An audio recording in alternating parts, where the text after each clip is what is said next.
Welcome back, folks. So, gonna play some more XCOM here. Any of you guys actually watching these videos, which I would very greatly appreciate. I went on a bit of a hiatus with that. I did some other XCOM stuff off to the side, not recorded, just kind of playing around, getting back into it, having some fun there. Learn some strategies. So I'm hoping to bring those into this game so it's not me just fumbling around for the most part. I've got two really awesome strategies that I'm going to be working with. Another thing too, just for giggles, I've switched to my Xbox 360 controller. I've played a little bit of the game before with the 360 and it plays out pretty nicely. So I thought, hey, let's give that another shot for a video or two. So we'll see what happens. Anyway, we'll play around here, see what we got, since it has been a while.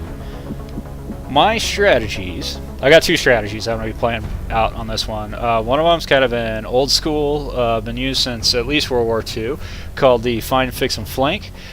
This strategy is much how it sounds. You find your target, you fix your target into position, and then you flank your target. In order to accomplish this strategy, I require probably about 2 heavies and 2 assaulters. And I've also got another strategy that I'm going to use, which involves a sniper. So, this sniper one I actually call Peekaboo. And I'll kind of get more into those as we go, but right now I want to see what we've got. Well, it looks like we've got our 2 assaulters, we've got a sniper. So the only thing we're kind of missing is second heavy. You know what though? I'm not going to worry too much about that right now. Oh, what do we got down here? Another assaulter. My gosh. To the brim with assaulters. Which isn't a bad thing, actually. It's kind of nice. We got 3 snipers, actually. That's pretty good. Polina. Polina, I have a feeling you're going to go places. This is going to be good. Polina's going to be very useful, I'm sure. Now, my buddy Mike here, who's a medic. Medics in my tactics only are necessary in case something goes absolutely wrong. So, my good buddy Mike here may not really have too much purpose if all goes well. Hopefully late game we won't be seeing much of him. I mean, sorry Mike, but it is what it is. Actually, that's not true. You're always going to use your medics. Something always goes wrong. This game's XCOM. I've had 2 people in a row, 95% chance to hit, both of them missed. Those kinds of odds really stink. It sucks when it plays out, but it does. But that's kind of the fun of XCOM, is sometimes things go terribly wrong, and you got to figure out how to get out of it. So we've got Galina, also known as Strobe. Maybe I should just start calling these people by their nicknames. It'd be easier since everybody's like Fatima, Paulina, Galina. That gets a little complicated. Maybe rename them, who knows. But anyway, so we got Lowrider, Strobe, Zero, Sparky. Gonna work on Carlos here, get him a nickname. See how that works out. So, okay, let's see what we can do here too. I want to kind of go over some stuff with this tactic. This entire video is probably going to be mostly just talking tactics right now. We'll see if I can get one more video in here pretty soon to actually start playing some of this out. So, with said tactics, we'll start with find, fix, and flank here. Big requirements are not so much the rocket, though useful. Holo targeting will have a bonus. That's very good to have because it gives perks to all your folks around you, so they start, getting some serious buffs in their aiming ability. We like that. Everybody who can aim is a very happy person indeed. Here's the real kicker. Took me forever to figure out what heavies really excelled at. I don't know why. I saw that really awesome big old gun right there and thought to myself, that's a killing machine. Actually, it's not. This is actually one of probably, I would say, the weakest weapons in the entire game. I don't know as far as like how much it hits and all that. Probably does a fair decent amount of damage. Problem is, it's incredibly inaccurate. So the real purpose of a heavy is to fix your opponent in place. The suppression, as you can see, can fire a special shot that grants reaction fire at a single target. The target also suffers a -30 aim penalty. That is going to become seriously important, and that is why we need some supports on our team. Heavies on our team. In addition, though, supports can also be useful because they have their smoke grenades, which do very similar debuffs on your enemies. Actually, it does do a debuff on the enemies. I'm not sure if you could actually consider it a buff on you and your armor, or debuff, whatever. Anyways, it all comes out about the same. So this is actually right here, the good old suppression, what we're going to be using a lot of, and I'm looking forward to using that more. Hopefully we can get a second heavy so we can get some more in there. She's also got heat ammo. That's going to come in effect very soon, I'm sure. Dealing with a lot of robotics, especially late game when we have to deal with sectopods, fun little guys. Yeah. In fact, the peekaboo tactic that I was talking about, we're going to see a lot of peekaboo tactic when we get into sectopods. In fact, I think that's the only way I know how to take them out safely. So, okay, so that's pretty much that. We're going to move over to the assaulters.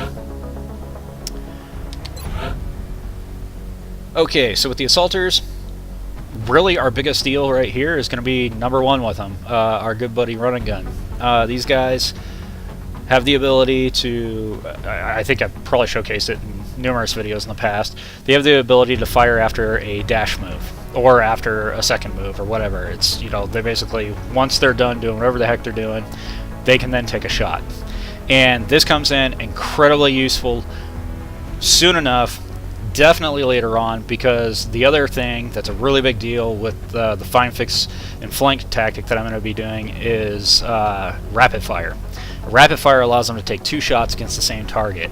There is an aim penalty to it, but I tend to stick my assaulters in people's faces, so they're probably not going to miss a rapid fire shot. That's really what you should do. Consider these guys, even though they have a shotgun, or even can hold an assault rifle, these guys are melee. I mean, really, you just want to walk them up as close as you can possibly get to your enemy, and stick that shotgun in their mouth, have some fun.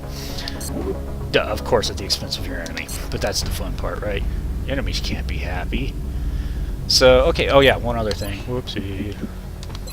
Once we get to the peekaboo tactics, there will be 2 things we're going to deal with. With the assaulter, backing up on that.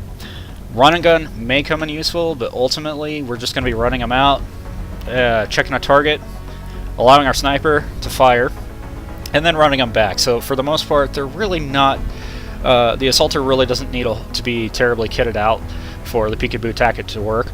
The real star here is going to be our snipers, and with our snipers we need a couple of very important things. Headshot's going to come in very vital. This doesn't actually increase aim, but it does increase crit chance, and high crit chance is always a bonus, again, especially against well armored targets such as why can't I remember the name? Mutons? Muties, we're going to call them muties. And also some muton relatives that will be popping up later, as well as, of course, our good friend the sectopod, which I'm sure you guys will be seeing. I hope you guys will be seeing. Depends on how well I do. Next off, squad sight. This is vital for a sniper. Without this, the peekaboo fails miserably. Essentially, she needs to be able to see what our assaulter sees. So having squad sight makes that happen, and then she can start picking up targets later on, and it's going to be great. It's going to be awesome. Good ground is also a big deal. It's not as big a deal actually as the others, because it just gains, I mean, as you can see, confers +10 aim and +10 defense against enemies at lower elevation, in addition to the usual elevation bonuses. So having it's going to be a great thing, because, you know, we get some additional aim in there. Not missing is kind of pivotal. The final thing that she will hopefully end up getting is quite a bit down the line, I believe. I want to say you get it around captain. Maybe it's major. I can't honestly remember. But anyway, that's going to be double tap. Double tap allows her to take 2 shots at potentially 2 different targets.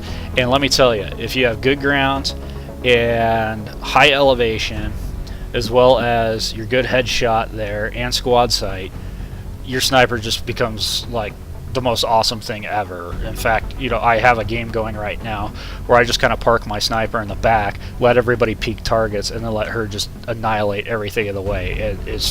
It's overpowered is the best way to put it. So let's hope we can get to that. That's our goal.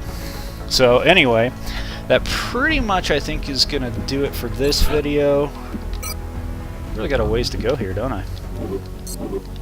See what else we got floating around. I think before I get into the next video, I'm going to do some messing around here, just kind of look at the current status of things and kind of get us moving into our next mission. So definitely we need some research going on here. I appreciate your efforts to support the research team, Commander. Beam weapons are going to be very important. I've already put the new recruits to work in the lab. Also need some good armor coming up as well. So those will be our goals for the next couple of videos, is trying to get beam weapons, better armor, so we can start assaulting some really nasty aliens and generally be absolutely awesome in the battlefield. So stay tuned for next video, and I will see you soon.